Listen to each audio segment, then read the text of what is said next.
On your Tuesday episode of Locked On Raptors, the NBA season starts tonight. The Raptors get rolling tomorrow. And unlike all those other NBA podcasts that are doing bold predictions, we're going to dive into some audacious, daring, courageous predictions about your 2023 Toronto Raptors, all with Joseph Casciaro of The Score and Pound the Rock coming up.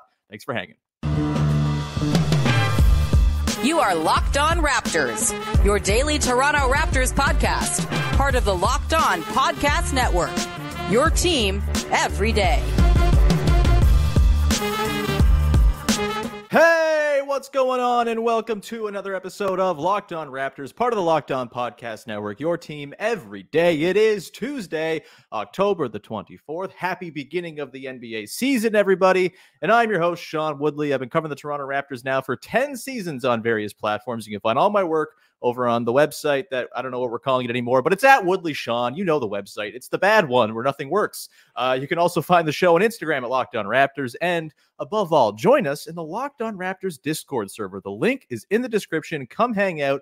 It is an awesome place. It's where most of my in-game thoughts are going to be throughout this season. And it's a really, really fun community we got building around the show. So come hang out in the Discord. Link is in the description. It's free to join. If you ever need the link to get in there as well, if it's expired, just shoot me a DM and I'll get it right to you. As a reminder, you can always find the show for free wherever you get your podcasts, on YouTube as well. Hit the subscribe button, hit the follow button, get those notifications every single time an episode drops. Today's episode is brought to you by Game Time. Download the Game Time app, create an account, and use the code LOCKEDONNBA for $20 off your first purchase. All right.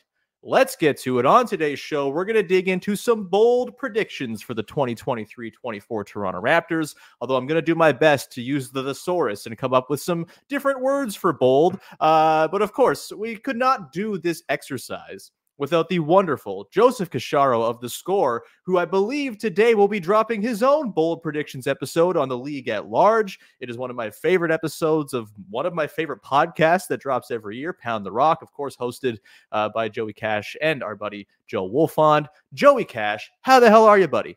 I'm doing well, man. I'm happy to be here. I look like I'm joining you from 1997 with the actual full wired earbuds. Apologize for that aesthetic. Should have charged my wireless one. But yeah, no, I'm excited, man. As you mentioned, we're doing our own league-wide bold predictions on Pound the Rock within the next day or two at the latest. There will actually be one crossover bold prediction between your show today and Pound the Rock, because there is one Raptors one in there. But yeah, happy to doing some Raptors audacious predictions today. And you're making me feel right at home too, because you said you're going to be using a thesaurus, which means I'm probably going to be getting a lot of words Wolfond would have used anyway. Oh, we love Wolfond and his enormous vocabulary. He's the best. Before we dive into our bold predictions, we've each prepared 3 we're going to try to hammer through on today's show.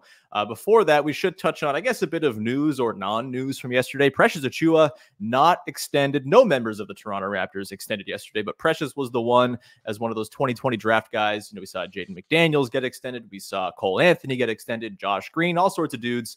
Precious Achiuwa, notably, not extended by the Toronto Raptors. Did you have a quick take on the Raptors deciding not to throw a deal at Precious? This one, to me, kind of felt like I understand Precious maybe wanted to bet on himself a little bit, and I also understand the Raptors maybe being reticent, as, you know, Precious is a guy who, while he's got a lot of upside, flashed, of course, he's basically batting 0.5 out of 3 on having good NBA seasons. And so maybe this year is kind of good for everybody to see what type of player he is. But what you got on sort of your Precious takeaways from him not getting extended yesterday? Yeah, I wasn't surprised. This wasn't one, to be honest, I had almost forgotten he was one of the extension eligible guys, just because I wasn't even thinking about it. But yeah, I'm not surprised. As you mentioned, he's really got half of a good NBA season under his belt so far. There's still a lot of uncertainty there. Sure, the ceiling is high, but, you know, coming off last year and that kind of injury derailed from the start and then never really found his footing season, it's a weird spot for a team to extend a guy like that. You know, a guy that, even with Jakob Poeltl now in the mix, it's not like he's their starting center of the future. Far from it. So I think there are enough questions there for the Raptors to not overcommit to him. And we don't know. Maybe there was an extension offer out there, like you said, that maybe just wasn't in line with what Precious sees for himself, and he chose to bet on himself. You know, usually when these rookie scale extensions get done, you see some of the better players around the league get bigger deals. I'm not even talking the max ones, but you'll see, kind of more surefire young guys get deals. Now, the one reason I could maybe see people being surprised Precious didn't get anything is when you look around the league, there were guys like a Cole Anthony who signed for $339, which I thought was a pretty team-friendly deal. Who signed for $341? Now I'm forgetting. That was Josh Green, I believe. Yeah, Josh Green, who I think is turning into a pretty good role player in Dallas, and I'd argue might even be more proven than Precious at this point.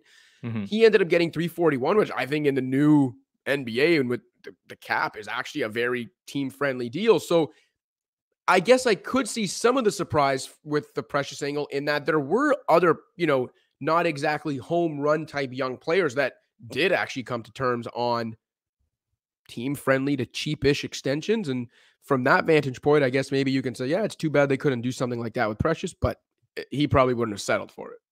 Yeah, and ultimately, I don't see Precious having like the playing time or runway this year to play himself out of the Raptors' budget next summer as an RFA. Also, RFA is like this boogeyman that never actually really comes to bite you.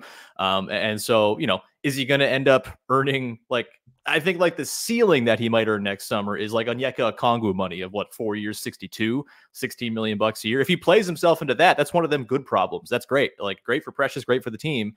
But I don't think there's risk of him like going and becoming some sort of max player in the next year that the Raptors then are sitting there like, damn, we should have locked this guy up sooner to something more team friendly. With that, Joey Cash, let's dive into our bold predictions, shall we? We each prepared 3, and I want to start hammering these out pretty quick here. I will go with my first one off the top. I want to know what you think. Cool. My prediction number 1, the Toronto Raptors will finish number 1 in transition frequency this season and set a franchise record in that category and will flirt with the all-time record per clean the glass of 20.3% of possessions being in transition put out by the 2017-18 Golden State Warriors. I think this team is going to run a whole lot in the preseason. It seemed like it was a directive after every single miss to sprint down the other team's throat.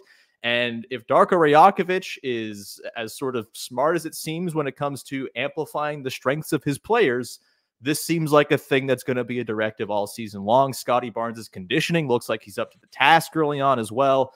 I think this team is going to be a historically in transition team. We can talk about like the efficiency. Maybe that'll kind of fluctuate here and there, although I think they'll be quite good there as well. But I think this team is going to be the most transition heavy team in Raptors history and one of the most transition heavy teams in the history of the NBA, at least dating back to 2003-04 when cleaning the glasses tracking of this metric continues. Am I crazy with this audacious prediction? I don't think you're crazy. I mean, I think saying that they'll be number 1 in the league in transition frequency, I would even say maybe isn't even that bold. It definitely got bold when you said they could set the NBA record for it, or at least in the cleaning glass era. So I'll give you that as a bold prediction. But no, I don't think it's that crazy, man. Look, as you mentioned, under Darko Rajakovic's directive, it clearly seems like this is what they want to do and probably feel they need to do, the same way that, in the last few years of the Nick Nurse era, they had to crash the offensive glass and try to force turnovers and do all those things and get out in transition some as well to manufacture points and easy opportunities, because the half-court offense just doesn't have enough juice. And I think, they'll probably run into that same issue again this year. And Darko's fix for that is trying to get out and run as often as possible. I think it also jives with the whole 0.5 offense thing when they are in the half court, right? About making quick decisions, making the decision whether to attack, pass, or shoot within half a second of touching the ball. It doesn't always work out like that, but I think that will also keep them sharper in transition, because if things go according to Darko's plan, they'll be making quicker decisions at all times on offense. And that hopefully helps them in transition, because there were plenty of times last year, and maybe it's now just my cognitive bias of remembering how frustrating and miserable last season was en route to 41 wins, that I've just only remembered these plays, and maybe I'm way off numbers wise, but it felt like the Raptors botched a lot of easy fast break opportunities last year, 3-on-1s, 2-on, it just felt like they weren't in sync in transition. And if they're going to do it more this year, I think coming from the 0.5 offense in the half court actually might help them in transition as well. Fred VanVleet did a lot of good things. Run transition breaks was not one of those things. And so, yeah, I also think too, my feeling on this is I think they're going to be an excellent defensive rebounding team. That's going to fuel a lot of this. And I don't think they're going to sort of gimmick up the steals department. I think their defense is just going to be good enough to force a ton of misses that they can run off of. So I think it'll be a more balanced shape of the team. The team's been high in transition standings the last few years, but like last year in particular, I did not think it was a particularly healthy way of getting there. We're going to come back, Joey Cash, and get into your first bold prediction. We'll get a couple more into the next segment as well. Maybe two from you. We'll see. We'll come back in just a sec and dive on into those. But first, got to tell you about our friends over at FanDuel, the #1 sports book in all the land. You got to come check them out. And right now is the perfect time to snap into action this NFL season with FanDuel, America's #1 sports book. Right now, new customers get $200 in bonus bets guaranteed when you place a $5 bet. That's $200 in bonus bets, win or lose. If you've been thinking about joining FanDuel, there's no better time to get in on the action. The app is super easy to use. There's a wide range of betting options, including spreads, player props, over-unders, and more. It's the start of the NBA season. Maybe you got a feeling about a team to go win the NBA championship like I did last year when on FanDuel, I got the Nuggets that you see on my sweater right now at 19-1 on FanDuel, and I was feeling very happy when that bet paid out in the summertime. Go check them out right now. Visit FanDuel.com/lockedon and kick off the NFL season. FanDuel, official partner of the NFL and, of course, the Locked On Podcast Network. All right, we continue on here. Joseph Casciaro of The Score is here. We're doing daring predictions, and Joey Cash, I'll turn it over to you. What's your #1 bold prediction for this Toronto Raptors season? Scottie Barnes, 2023-24 most improved player. I love it. Tell me more. Look, I think we can all agree that his development stagnated as part of that really frustrating and frankly miserable season last year. His focus, his conditioning, his off-court work, his consistency all came into question, and frankly, understandably so, fairly so. But if you remember, those concerns began to surface during a very brutal 2022 preseason. We weren't so concerned about it at the time because he was coming off that magical rookie season, because you can always chalk that up to, it's preseason, it'll be fine when the real games start. But sure, if you do remember, he was very bad in the preseason last year, and, all of us kind of tried to sweep it under the rug as it's just preseason. Turned out it was actually a harbinger of bad things to come when it came to Scottie's season, or at least mediocre things to come. Well, if that 2022 preseason was the beginning of a disappointing season, and if his preseasons are harbingers of things to come, then that bodes well for his 2023-24 campaign. Hell yeah. Because the preseason he just put together was pretty nuts. He said at Media Day, when I asked him about what he did differently this summer, that he ran a lot more and did more conditioning work than he ever had before in order to prepare for having more of the ball in Darko's system. Well, so far so good, because in the preseason, in only 22 minutes, which is, on par for starters in the preseason, he averaged roughly 19 points, 6 rebounds, 3 assists, 2 blocks, and a steal. Made 7 of 14 3-pointers. Again, I know extremely small sample size in overall meaningless games, but you got to start somewhere. And if you add it all up, NBA.com has this metric called the player impact estimate, which, look, I don't use it often in terms of evaluating players, but it's an interesting kind of catch-all metric that NBA.com came up with. And when it serves your bold prediction, more than fine to use it. Exactly. And what I will say is that if you actually look at the preseason numbers and you look at NBA.com's player impact estimate, it seems like a fairly reasonable catch-all metric in that the best players in the NBA are up there. If you look at every player in the NBA that played multiple preseason games, so just had to play at least 2 games this preseason and only had to play 15 minutes per game, that actually gives you a sample of 328 players. You know who the top 2 players in player impact estimate is? Makes sense. Nikola Jokic and Giannis Antetokounmpo, the 2 guys widely accepted as the 2 best players in basketball. 4th place was Kevin Durant. 5th place was Lauri Markkanen, an all-star last year, was, borderline all-NBA player. So again, it makes sense. These guys up there. You know who was 3rd? I have a hunch. Scottie Barnes. Yeah, your hunch is correct. You see where I'm going with this. Scottie Barnes. So again, it's not about just reading into the preseason. I think it's not just about the numbers. I think it's about the way he looks in the preseason. Things that the numbers do indicate, considering how last year's preseason, was an indicator of what was to come. You add that all up and you take the human element into it too, that I think, and I've said this, on Pound the Rock before, I'll probably talk about it on today's episode again. This guy does seem to get it now, or at least something seems to have clicked after last season. Mm-hmm. He seems to have acknowledged he wasn't in the right physical shape. Clear. Like, when a guy comes out and says, look, the one thing I took from last year is I needed to be in better shape. I mean, I'm not putting words in his mouth. He seems to have known that he wasn't in the right condition, and especially for Darko's new system. I think there is a sense of focus with him this year that maybe wasn't there last year, which, hey, it happens. He was coming off Rookie of the Year, maybe didn't quite understand yet, didn't fully grasp how tough the NBA is year to year, and the fact that you need to keep not just working, but adapting, getting better, getting in better shape, not just bringing the same shape you were in, your Rookie of the Year campaign to the next one. So I think all of those things are clicking for him. I think he's come with a better focus, in better shape, looks tremendous in the preseason, literally almost as good as any player in the NBA outside of Giannis and Jokic during the preseason. So I think you add it all up. Give me Scottie Barnes for MIP. I love it. I toyed with doing this one as well. I kind of had a hunch this might be one of the ones you came up with. And so I went with a little bit more of like sicko stuff, especially for my third one, which we'll get to. It's just like total in the weeds, lunatic bold prediction. But I love this. I was super encouraged by Scottie's preseason. I also think the thing for me that has me excited is that Darko Rajakovic does not seem like he's going to put Scottie in a box of being one thing.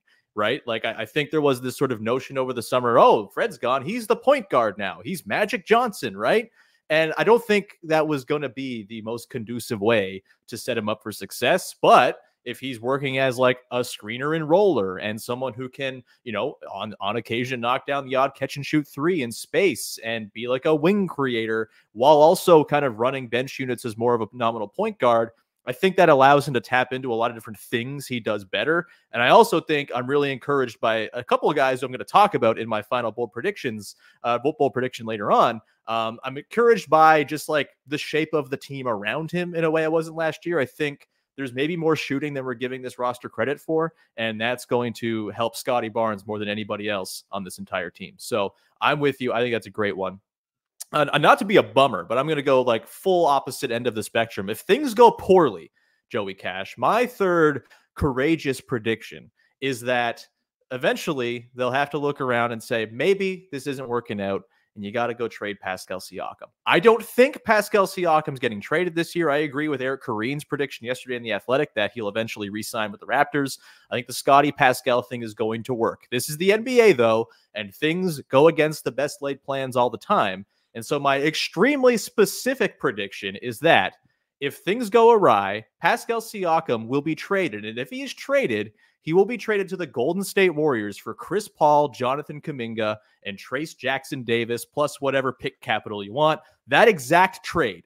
This implies that like things don't go super well with Chris Paul, and the Warriors staring down the barrel of Klay Thompson walking away for nothing in the summer, the end of their sort of trio of dominance for the last 10 years, take one last swing at it and assemble the starting five of Steph, Klay Thompson, Andrew Wiggins, Pascal Siakam, and Draymond Green that becomes the best lineup in basketball and gives them a real shot to take down the Nuggets in the West.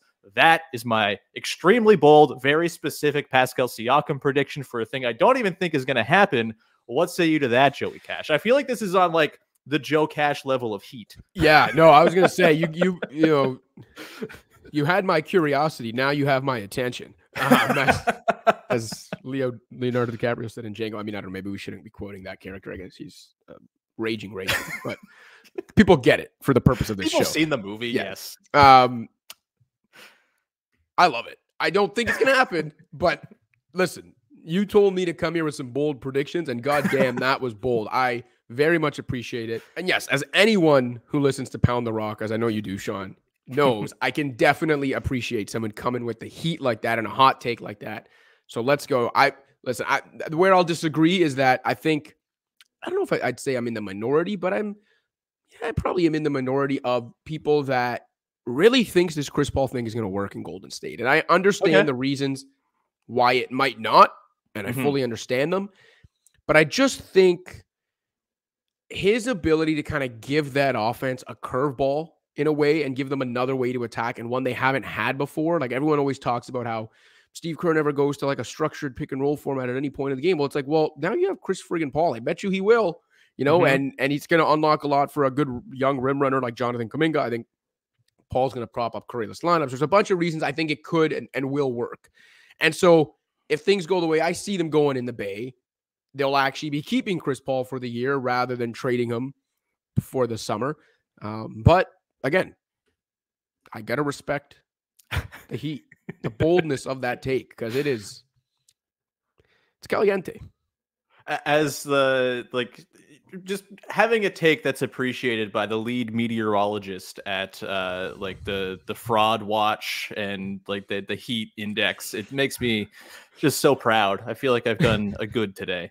We're going to come back on the other side. I've got one more bold prediction. You've got two more we're going to run through here, Joey Cash. I'll do that in just a sec. Before we do that, however, should tell all of our good friends about our good friends over at Game Time, the place to go if you're looking to buy tickets for a sporting event. The Toronto Raptors home opener is tomorrow, and you can get last-minute deals at Game Time at a price that is not going to be beaten anywhere else, because Game Time has the Game Time guarantee, which means you're always going to get the best price. If you find tickets at the same section and row for less somewhere else, Game Time is going to credit you 110% of the difference. There is literally no reason to not use Game Time the next time you need to purchase tickets for any event. It could be a basketball game. It could be comedy, theater. Maybe you're going to Game 7 of D-backs Phillies tonight. Why you would do that in Toronto, I don't know, but maybe you just really want to do that and go see Lourdes Gurriel Jr. and Gabriel Moreno stomp on our hearts. Either way, you can go and do that at Game Time. They have zone deals. You pick the section. Game Time picks the seats for an average of 18% savings. You get pictures of your seats as well, and your tickets are delivered right to your phone. It's super duper easy. Take the guesswork out of buying tickets with Game Time. Download the Game Time app, create an account, and use the code LOCKEDONNBA for $20 off your first purchase. That's not nothing when you're buying tickets, especially those last-minute sweet deals. Terms apply. Again, create an account and redeem the code LOCKEDONNBA, LOCKEDONNBA for $20 off. Download Game Time today. Last-minute tickets, lowest price, guaranteed. All right, we're in the home stretch here of our bold predictions, courageous predictions. I've now fallen into like the same four words, undaunted predictions, Joey Cash. Before we dive in, just a heads up for the listeners, a reminder, go check out the two-part episode from Monday where Vivek, Sahal, and I dug into our over-unders and props contest for the year. And a reminder, you can take part in said contest. The link to compete is in the description of this podcast. The winner, the listener submissions, the best ballot, the most accurate ballot at the end of the season will get tickets to a game next season, probably purchased by me on Game Time for you. So be sure to go and sign on up and get your picks in for the over-unders and props contest for this season. Joey Cash, I've got one prediction left. You've got two. We will cede the floor to you. What is your second bold prediction? You had a really good one out of the gate with Scottie MIP. What's number two for you? I think this is actually my boldest of the three, probably. Ooh, and it's very specific. It's going to get the people going. Okay. Dennis Schroder averages more assists per game than Fred VanVleet this season. Oh, the people are going to love this one. Yeah. You just think the YouTube comments are just like bowing at the altar of Joey Cash right now. The people are going to love it and maybe also think I'm insane. So Fred VanVleet I do, but that's okay. 7.2 assists last season. Dennis Schroder averaged 4.5. So you talk about the heat meter. I'm going bold here. I'm a Carolina Reaper on the Scoville scale right now, okay? 7.2 to 4.5 last year. And Fred should have more of the ball in Houston, than Schroder will have in Toronto after the Rockets paid him to kind of get things in order, to be the adult in the room there. But if you look at the per 100 possessions numbers or the per minute numbers last year and throughout their careers, the gap is actually, the gap narrows last year. And if you look career-wise, it's much closer than, that 2.7 per game gap from last season. Sure. Also career-wise, Dennis Schroder actually has a higher assist percentage than Fred VanVleet, which is the percentage of teammate field goals assisted while you're on the floor. Add in the fact that Schroder, and I will say I've been pleasantly surprised by this, seems to be buying into team first ball with the Raptors right now, as he did actually in LA last season. And when you consider Darko's very pass-happy system, versus Fred, quite frankly, a lot of people want to bring up Pascal when Masai Ujiri makes those selfishness comments. Sure. He's not the Raptor that I think most of those comments have been directed at. Now, I'm not hating on Fred. Sure. Because I think his Raptors career was tremendous. People will never forget his contributions to the championship run. Made a good career for himself. But I also think, you don't have to be a Fred hater to acknowledge that last year probably was not the best, let's say, showing of Fred VanVleet team first guard. Okay. Sure. I think he missed a lot of looks. He took some very ill-advised shots, and I'm not just saying like shooters shoot kind of shots, but like, you probably should have passed that ball there, bud. Mm-hmm. I think Fred has been going in one direction when it comes to his playmaking, and some people say that, look, that was a product of his environment and who he didn't have around him. Maybe it changed in Houston, but I'm going to say Fred VanVleet's assist numbers come down. I'm going to say Dennis Schroder's go up. And while it would take a lot for this prediction to actually come true, again, you asked me to come here and be bold. And so that's what I'm trying to do. And I'm going to say Schroder, more assists per game than Fred this year. And again, if we do want to look at the preseason, which from a results perspective, throw it all out the door, but can sometimes help indicate, trends that are coming in the regular season and stuff like that. In 21.2 minutes per game this preseason, Dennis Schroder, 5.8 assists. Mm-hmm. In 23.4 minutes this preseason, Fred VanVleet, 3.8. Ooh. Dennis Schroder did average 2 more assists in 2 less minutes during the preseason.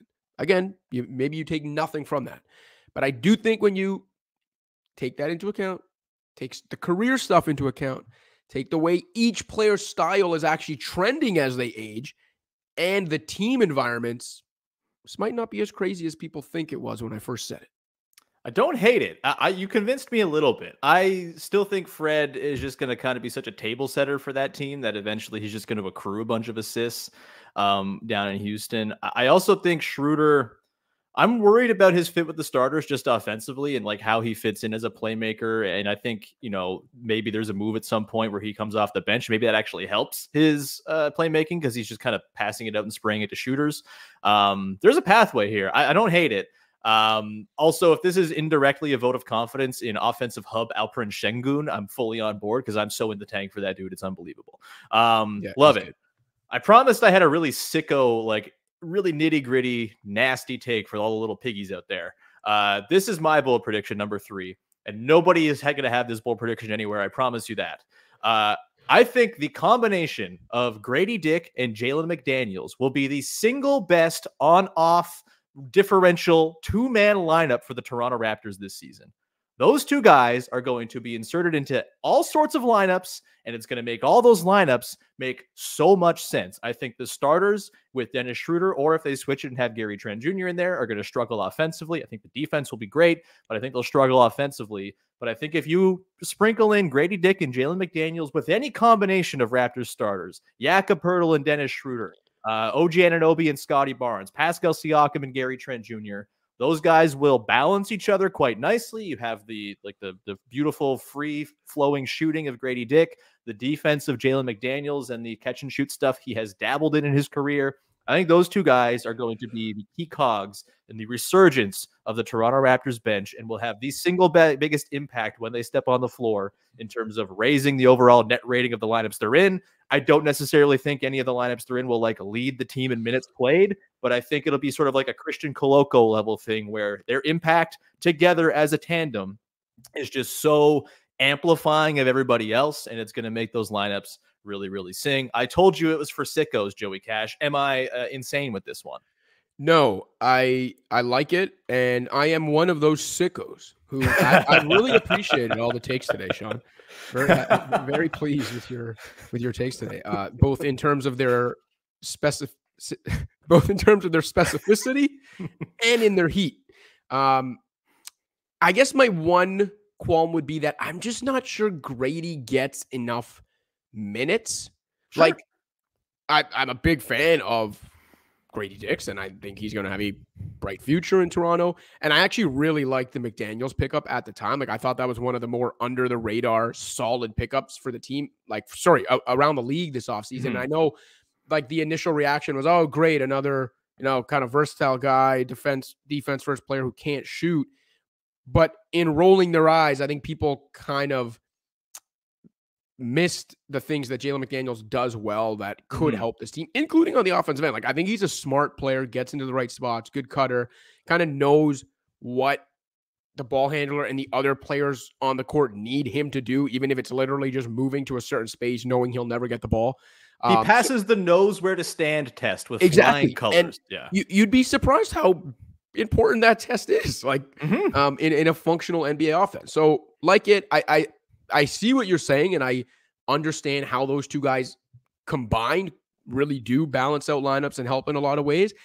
I guess, yeah, like I said, if there's one reason why I can't see it happening or why I think it is so bold, it's just because I'm not quite sold yet on Grady Dick actually getting meaningful rotation minutes. I hope he does, just not there yet. I think his shooting is going to play him into the rotation pretty quickly, honestly. I think, Fair. The defense too, yeah, like he might get bullied in individual, circumstances, but like if a team is building their entire offense around finding Grady Dick and hunting him in the regular season, like, okay, like you want to go do that? He's going to be on the worst guy. They're not going to be a super switchy team. I don't think they're going to be prone to those mismatches, kind of all the time.